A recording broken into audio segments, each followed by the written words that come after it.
Imagination is the perfect mix of objectivity and subjectivity. But for us to truly experience it, it needs boundaries or structure. That's what we call reality. Without those limits, we wouldn't be able to make sense of our experiences. The interesting thing is, the more we wake up and question reality, the more we feel the need to understand what it truly is. Today, we're diving into the reality again, not just to understand it, but to explore how we can actively create our own reality. What most people don't realize is that when we ask, "What is reality?" we're really asking, "What is God?" That's because God and reality are two sides of the same coin. God is both the one observing and the thing being observed, the creator and the creation itself. In this way, reality is a reflection of God. This connection is crucial. Whether we're aware of it or not, the way we think about God and whatever concept or image we hold in our minds shapes how we see reality. It trickles down into how we understand creation, the world around us, and even ourselves. So, when we explore the nature of reality, we're also exploring the nature of God as a creative force behind everything. Different spiritual paths offer frameworks for understanding this creative process. For example, systems like Hermeticism, Rosicrucianism, or esoteric Christianity provide structured teachings about creation and the evolution of reality. These paths often describe a chain of creation or a celestial hierarchy that explains how divine energy flows through cycles of evolution and involution across vast time periods. All these teachings fall under what's known as perennialism, the idea that many spiritual traditions share universal truths. But today we're going to look beyond perennialism, beyond the cycles of time and the organized structures it describes. Instead, we're going to focus on reality creation from the perspective of source consciousness, the ultimate level of creation. At this level, we're not just talking about angels or spiritual forces setting laws in motion. We're looking at how Source itself, our ultimate divine self, creates reality. This goes beyond familiar ideas like love or goodness. While we often think of God as being only good or loving, the truth is much bigger. God, or Source, is everything. Source isn't a single entity, or something we can label with a gender or other human traits. It's not just one thing. It's all things. It's both potential and possibility. Both what hasn't happened yet and what's already been. It's the unmanifested and the manifested, the infinite and the finite. In short, Source is the entirety of existence, everything that has ever been, is, or could be. Understanding this helps us see that reality isn't something separate from us. We are part of Source, and through our imagination and awareness, we have the power to participate in creating reality itself. Reality is made up of two things: the unknown that hasn't yet been created, and the things we've already explored deeply and fully understood. It's so vast that we can only begin to grasp our Source self, our God self, through our imagination. Imagination is the bridge that connects us to our God self. It's the closest we can get to Source, because imagination is limitless. It's anything and everything. This is why imagination plays such an important role in understanding how reality is created. Reality at its core starts with imagination. Think of reality like Play-Doh, shapeless at first, but then molded into something specific. That's what reality is at its highest level, the structure of God's imagination taking form. Of course, it gets more detailed and refined as it develops. But at its heart, reality is simply the shape of Source's imagination. Whatever Source dreams or envisions becomes the framework for existence. For example, in this universe, this aeon, we're exploring the theme of light. Light isn't just a physical phenomenon, it's a central idea around which this entire reality is built. Why light? Because the moment you introduce light, you automatically create shadow. And with that, you have a rich, complex theme to explore. Light and shadow together give us a universe of infinite possibilities, from the densest, most crude experiences to the most subtle, refined expressions of light. This is why we often hear that Source, Spirit, or God can be called imagination. Imagination is one of the many names for Source because it represents a part of God we associate with the mind. When the Hermetic principles say, all is mind, they're pointing directly to this connection between imagination and creation. Imagination is the creative force of Source, and at its highest level, everything we see and experience is pure creative energy shaped by imagination. This is why our thoughts have the power to shape reality. Our minds are tiny reflections, or fractals, of the infinite mind of Source. Through the power of imagination, our thoughts help create the world around us. But Source isn't just imagination, it's also oneness. Oneness is the part of Source that goes beyond thinking and brings us into feeling. Feeling is how Source recognizes and experiences that all things are one. This sense of oneness is what gives life its sentience. Everything in existence, whether we realize it or not, is alive and aware. And that awareness comes from oneness. Feelings and thoughts both play a role in creating reality. Thoughts stem from imagination, while feelings arise from oneness. Together, they shape existence at every level. Sentience, the awareness that comes from oneness, creates reality through a kind of magnetism.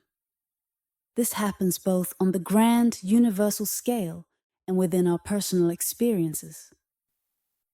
Reality creation begins with Source, our God Self, focusing its imagination on a particular theme. It's like zooming in on one specific aspect of the infinite intelligence that is Source. For our reality, that theme is light. Source magnified this quality, focusing more and more until we found ourselves living within it.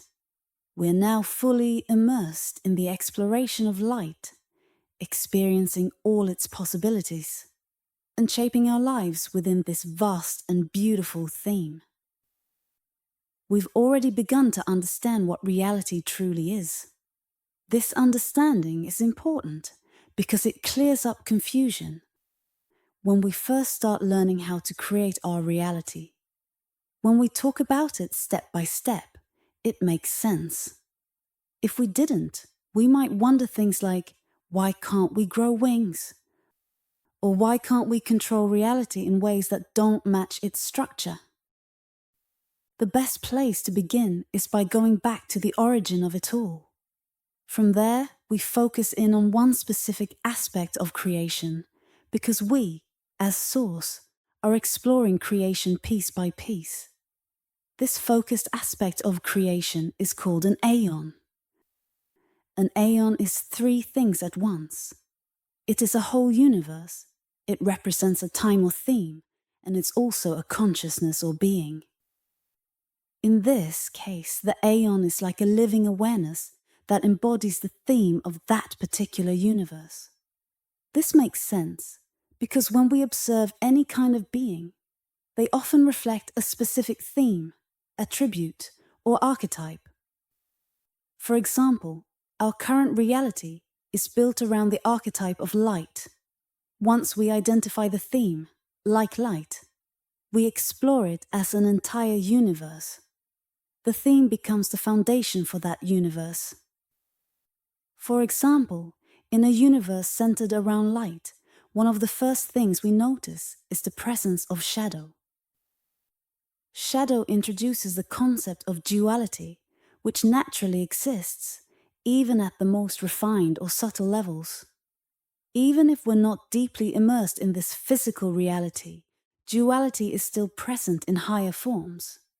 It's part of the structure of a universe built on light. Everything in this reality is organized around creating and experiencing through light.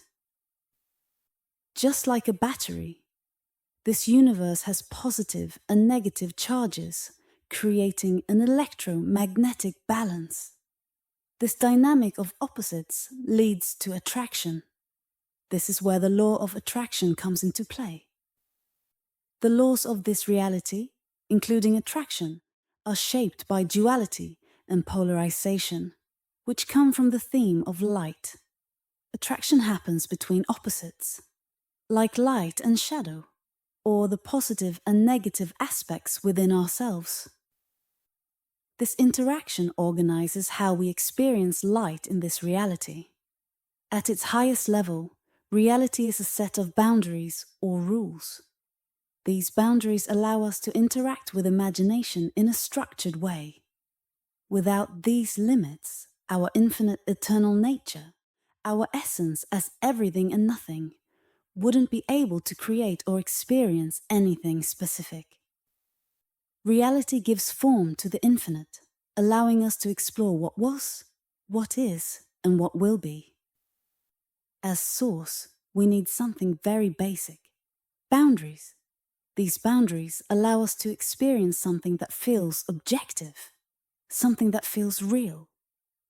At the highest level of truth, reality is both subjective and objective, perfectly united. In this perfect harmony, there's no difference between the two. They blend so seamlessly that you can't tell them apart. They exist together as one.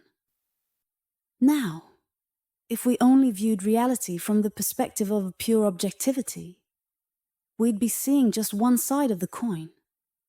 Even in that view, we'd still be interacting with our infinite nature, but we'd only be doing so through the framework of objectivity. This would not give us the full picture of reality. At the highest level, subjectivity and objectivity are not separate. They are completely unified. This is a key idea to grasp. Take a moment to reflect on it, because it's not just abstract words. It's a deep truth. When subjectivity and objectivity come together in this perfect union, that union is what we call imagination. Imagination is the merging of these two forces into one seamless whole. However, for us to experience imagination, it needs some structure, some boundaries. Without these boundaries, there would be nothing to actually experience. That's where reality comes in. Reality provides the structure that allows imagination to take form. Now, this structure doesn't happen randomly. It happens through a theme. Themes are how infinity and eternity are shaped into something objective, something that has structure and can be experienced. These themes are like blueprints for creating reality, giving us a way to interact with our infinite nature in a tangible way. This brings us to concepts like the oversoul. The oversoul is like a higher layer of our being, and from it flow streams of consciousness, our souls. Through these layers, Source expresses itself and creates reality. At the deepest level, Source creates through two fundamental fields: sound and light. These fields are the foundation of reality, often referred to in mysticism as vibrations, primal motion, or the waters of creation. These fields carry the intention of Source for this universe. That intention acts as a blueprint, shaping everything within this reality. For example, Our universe is based on the idea of free will. It's a consensus reality, meaning that within it, any paradigm, belief system, or experience is possible. Here, we can choose what we want to explore and create. If we want to experience a physical form, we can do that, but only by incarnating in the third density, because higher densities don't allow for the same type of physical experience. Now, think about what creating your own reality really means. It happens at several levels. The first level is source itself, imagining and creating. The second level is us choosing the dimension or density within this universe where we want to have an experience. The third level is creating within that reality, within the boundaries and laws of that space. Once we're inside a reality, we're still creating, but we're also working within certain rules. These rules are part of the density we're in, and we're co-creating with other beings who also have free will. This means we're not creating in isolation. We're part of a shared reality where everyone's choices influence the experience. To truly create within this framework, we need to let go of denial. A spiritual awakening is about coming out of denial. Denial of who we are as source, and denial of the different parts of our consciousness, like our emotions and thoughts. Awakening is the process of fully accepting every part of ourselves and recognizing the truth of our infinite nature. Reality is a dream. Reality feels solid, real and structured, but it's not what it seems. It's like a dream, layers upon layers of dreams stacked on top of one another. Not just one dream, but a dream within a dream, within another dream, and so on. This is what we call reality, an experience that feels real because of its boundaries, structure, and challenges. These boundaries give us something to push against, to grow from, and to explore. But underneath it all, everything, reality, creation, and us, is source.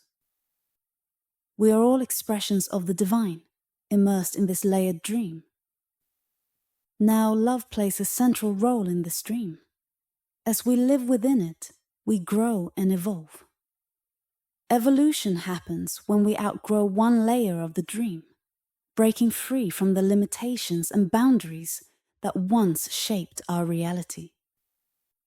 Moving beyond these layers is what it means to evolve, to mature, and to rise to a new level of awareness. This growth process is not just evolution, it's also love. Love is the force that creates order, giving structure to reality so we can experience it. Love sets the parameters, giving us a framework for learning and growth. But love also provides a way out. When it's time to move forward, when we're ready to evolve, love offers us the path to higher understanding and freedom. Love cares enough to pull us out of the dream, or to let us free ourselves when we're ready. It provides both the boundaries for growth and the path to freedom. This dual role of love, creating and liberating, is what makes it such a powerful force. It's the essence of order, guiding us through the dream and helping us discover who we truly are. In this dream, we are Source exploring itself through creation. Each of us is a unique point of reference, experiencing life in our own way. Through these experiences, we grow and evolve, though not all at the same pace. Evolution isn't random. It follows a kind of order, a higher purpose. You can't escape the dream without first learning from it.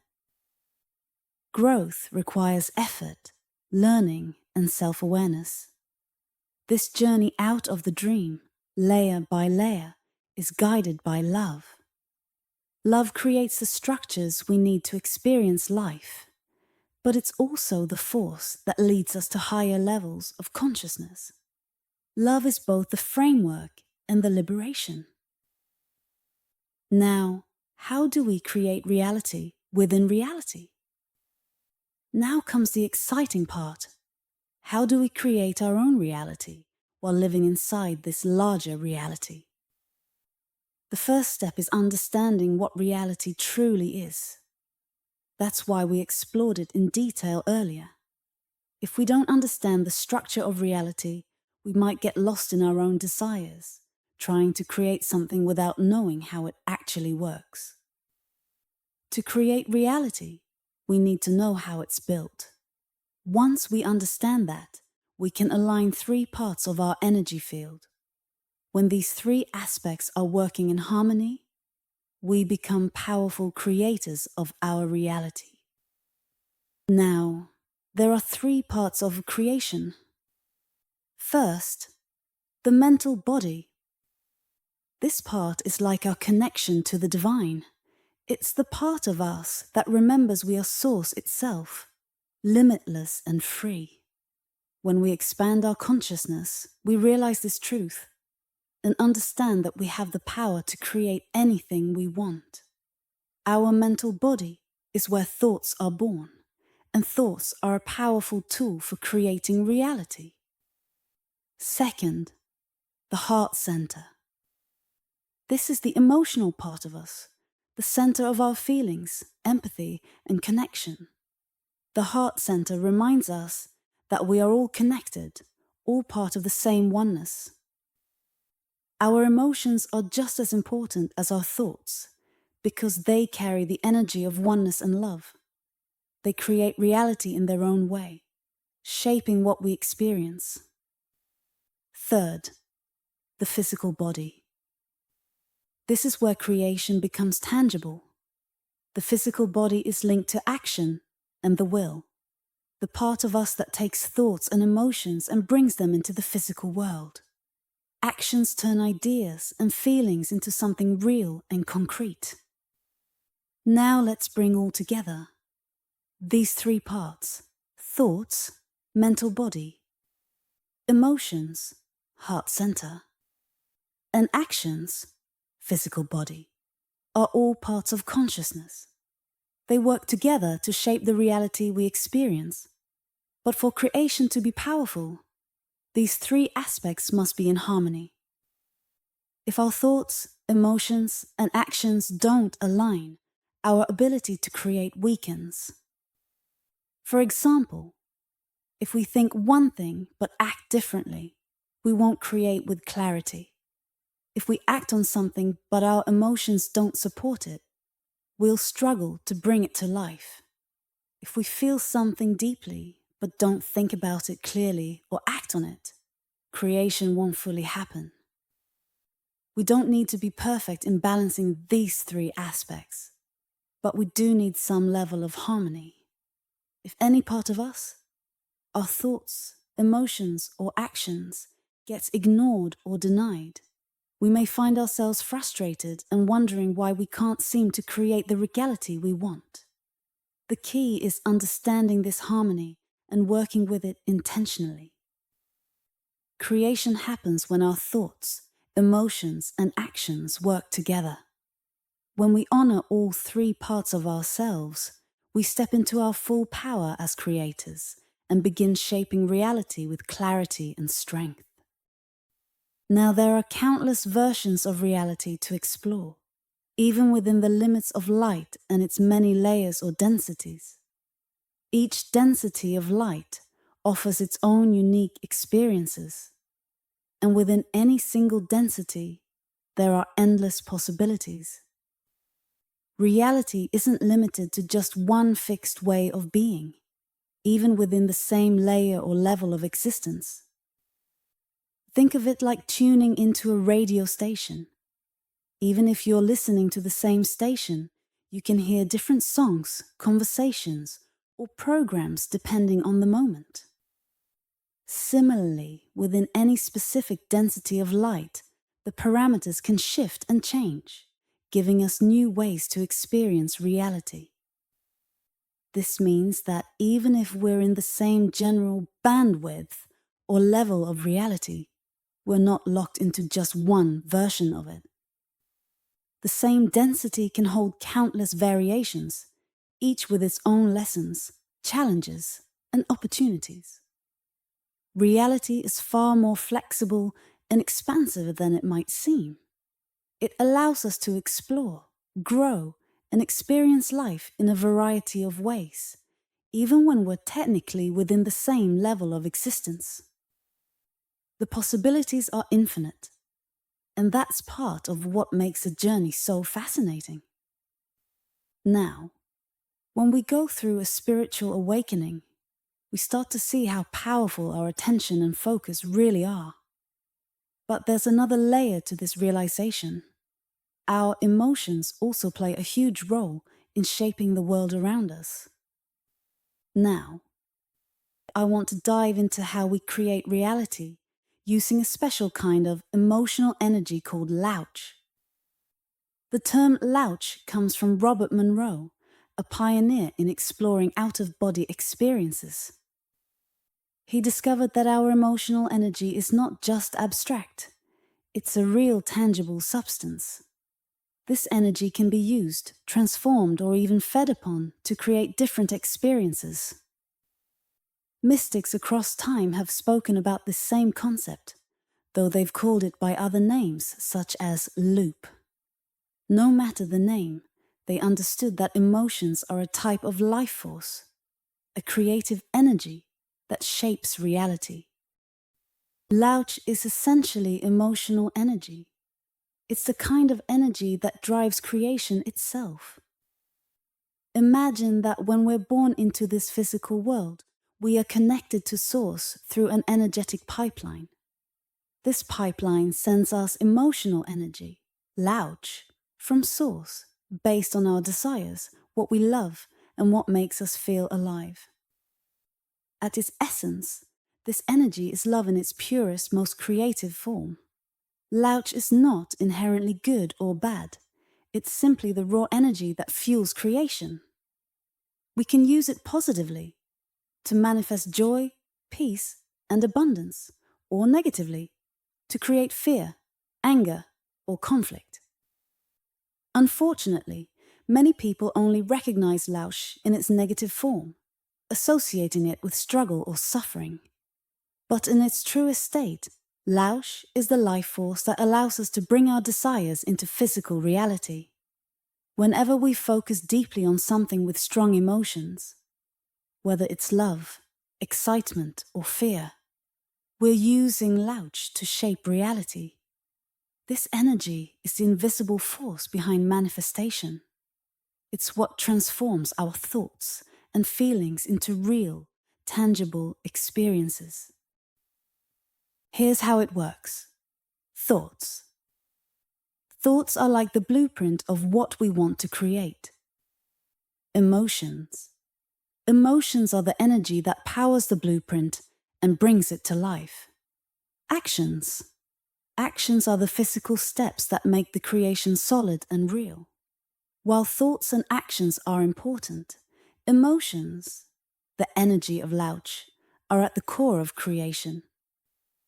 Emotions are energy in motion, and they form the foundation of how we manifest reality. In its purest form, louch comes from a place beyond this world, directly from Source. Robert Monroe called this prime energy. It's the original life force, pure creative essence, and unconditional love. Before it's shaped by fear, anger, or any other negative emotion, louch exists as pure, loving energy. Think of louch as emotional nourishment. Just like physical food gives us strength and energy, louch feeds our spirits and fuels the universe itself. It's a kind of sustenance that flows through all of existence. This energy not only nourishes us, but also fuels the creative forces that shape life. This is one of the deepest truths in spirituality. Emotions are nourishment. The universe operates through a constant flow of emotional energy, and everything we experience is connected to the movement of Lauch.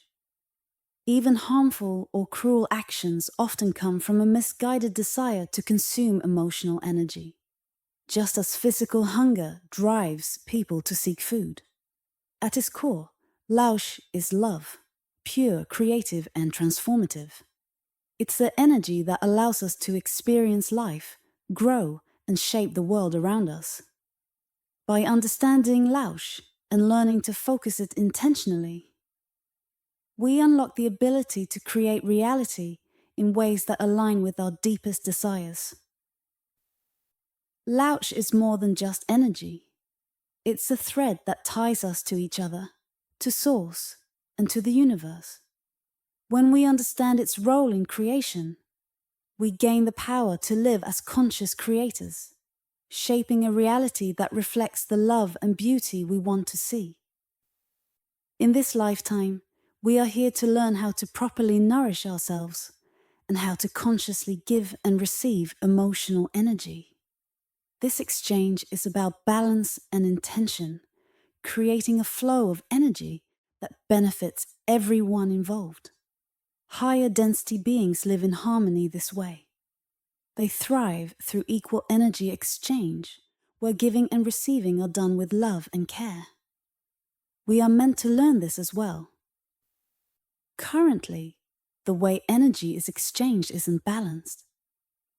Instead of a loving flow, it often works like a system of emotional extraction, where energy is taken without fair return. This can be thought of as a chain of supply that feeds off our emotional energy, rather than sharing it equally. Lauch is the name for this emotional energy, the creative life force that flows through us. In its highest form, Lauch is love in motion, the energy that allows us to create positive experiences and realities. But it can also be used negatively. When distorted, Lauch manifests fear-based realities.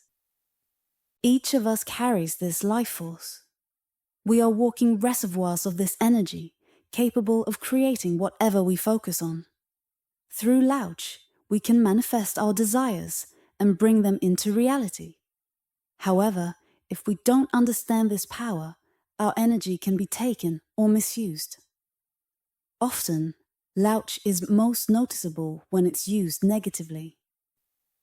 When our emotions focus on fear, anger, or hostility, our life force fuels those very things. Entire societies can unconsciously channel their collective energy into sustaining fear-based scenarios, giving them life and making them harder to escape.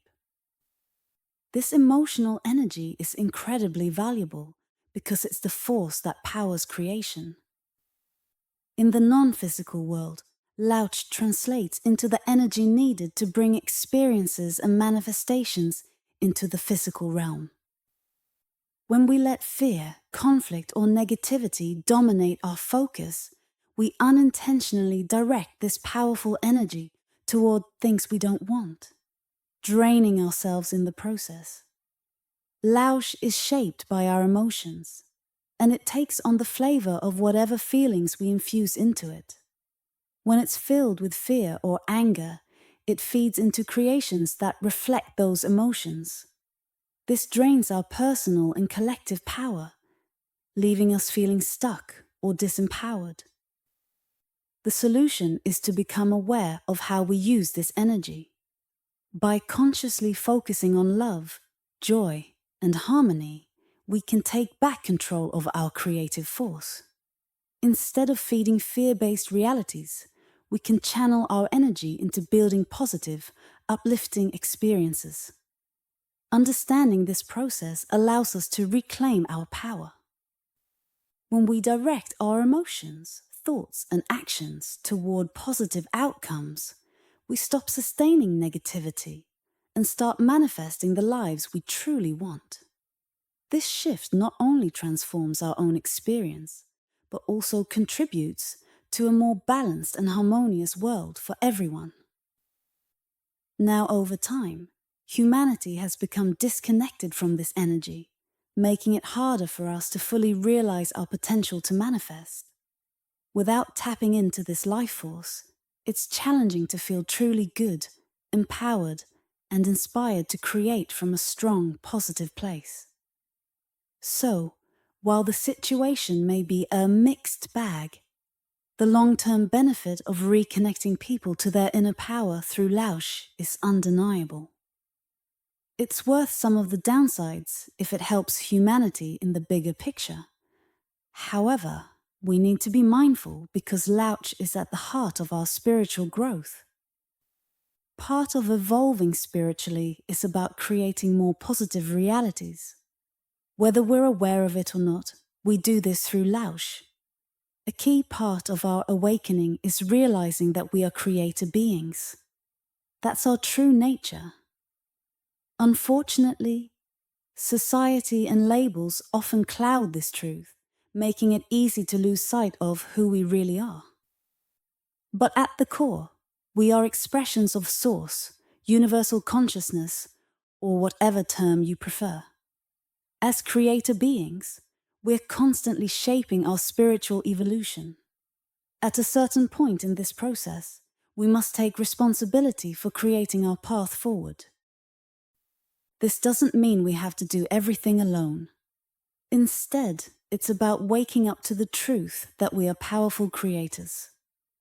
At our essence, we are Lausch, emotional and creative energy that manifests reality. Whether we realize it or not, we're always creating. The more aware we become of this process, the more we can focus our energy on healing and growth. This involves expanding our awareness, both in positive and negative ways, and mastering our emotional experiences to align with what we truly want to create. This concept is so significant that Robert Monroe's work describes Lausch in its most potent form as escape velocity. This refers to the energy needed to free ourselves from the heavy density of the third dimension. The cycle of karma and the endless loop of reincarnation on Earth. Essentially, it's the energy that propels us towards spiritual freedom. At its highest expression, Lausch is pure love. When all impurities and distractions are stripped away, what remains is the essence of love, pure emotional energy that acts as fuel for our growth and evolution.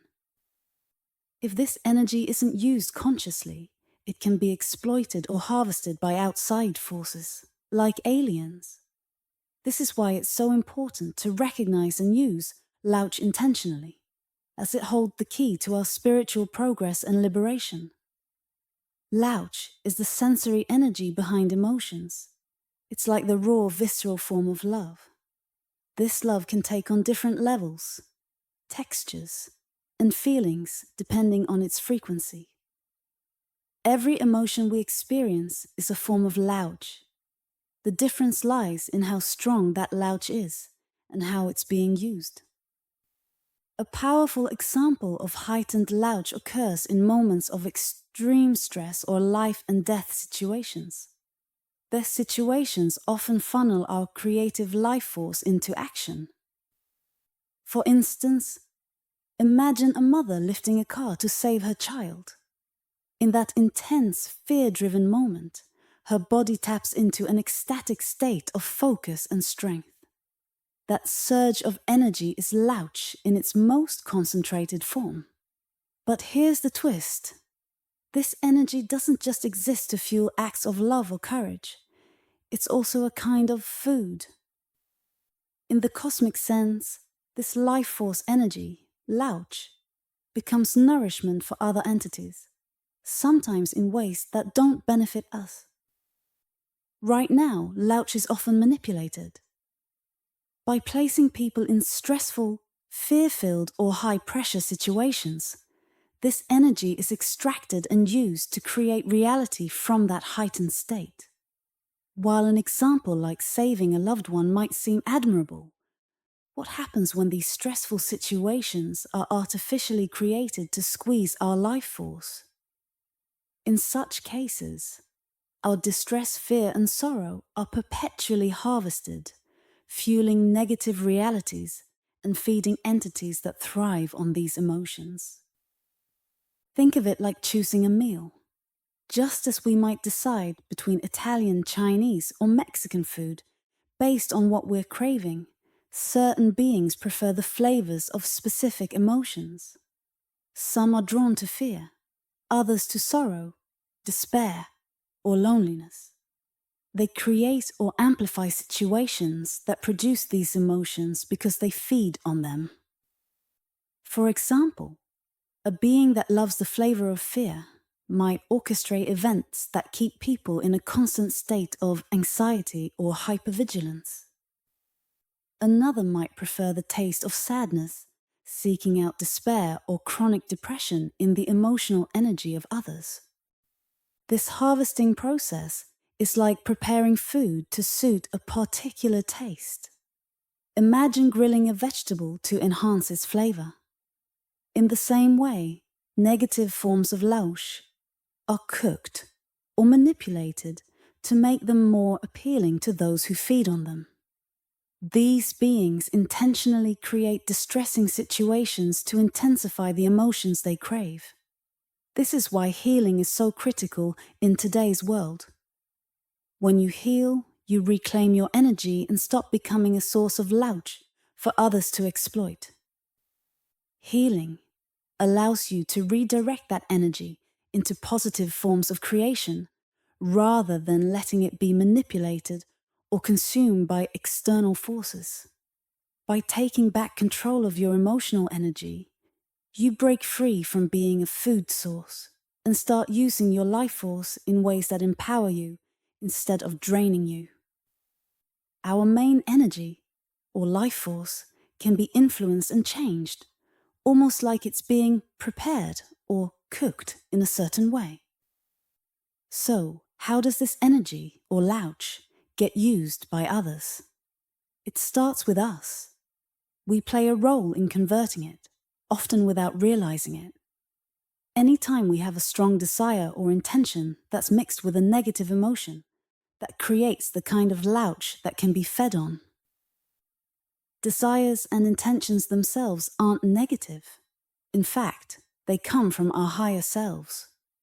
But when a strong desire becomes attached to a negative emotion, that combination produces lausch. A clear example of this is revenge. Revenge starts with a strong intention, but gets infused with anger or wrath, turning it into lausch. It's completely normal to feel negative emotions, and you shouldn't try to suppress them. The problem arises when we don't understand how this process works. If we aren't aware of our emotional energy, we may unconsciously release it into the world without recognizing it needs attention, love, and acceptance. Any part of our energy that we don't fully embrace and bring into the light of love can end up being converted into lausch. The second way lausch is created is through intentional manipulation.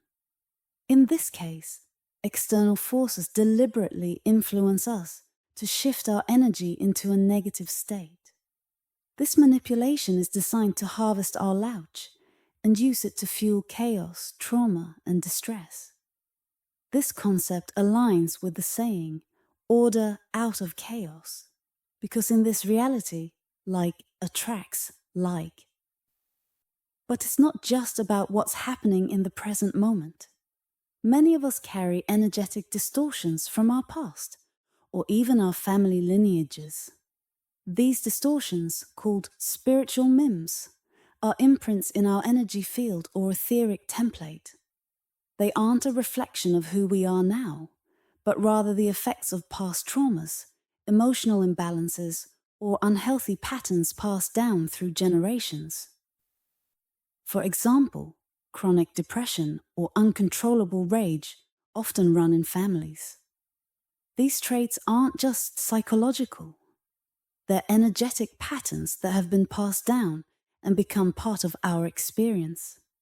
Spiritual MIMs are like these inherited distortions in our energy field, and they can affect how we feel and respond to the world. Certain beings are drawn to specific flavors of negative energy, just as we have personal preferences for food. Some beings feed on the energy of rage, fear, sadness, or despair. That's why healing is so important. When we heal, we not only clear these distortions from our energy field, but also break the bonds that attract these negative entities. At the same time, healing changes our own taste buds. It shifts how we respond to the world emotionally and energetically, helping us break free from patterns that keep us stuck in negative cycles. By becoming aware of how louch is created and taking steps to heal, we reclaim our energy and prevent it from being used in ways that don't serve us. Even if we didn't create our emotional patterns or energy imbalances in this lifetime, we still have the power to heal them. When we focus on healing, we change our taste buds, or the emotional preferences we've developed over time. By shifting to healthier emotional choices, we start to feel clearer, more empowered, and overall much better. These positive changes mean we no longer crave the same kinds of pain, woundedness, or negativity that we might have unconsciously sought before. This healing process also improves our ability to consciously create the life we want. If you want to understand more about the unhealed state and how it affects our energetic taste buds, you can explore concepts like energy vampirism. In many ways, people in an unhealed state might act as energetic vampires without realizing it. Without awareness and healing, we may unknowingly attract or create situations of pain, trauma, or stress for ourselves and for others. In this unhealed state, we develop a taste for negativity, like pain, distress, or drama. Some people even enjoy the emotional energy that comes from causing or witnessing pain, despair, or conflict. This creates a cycle where we repeatedly engage in or attract these harmful situations. Essentially, this is a form of energetic vampirism, feeding off the emotional energy of others through unhealthy interactions. However, as we heal, we begin to lose our taste for pain and replace it with healthier energy. We start to fuel ourselves with love, joy, and other positive emotions instead of negativity. This change not only improves our own lives, but also shifts how we treat others. When we stop resonating with pain and conflict, we stop creating or attracting it in our relationships and experiences. This leads to a more balanced and peaceful reality. Healing also helps us become more aware of how we generate, carry, or allow louch to be harvested from us.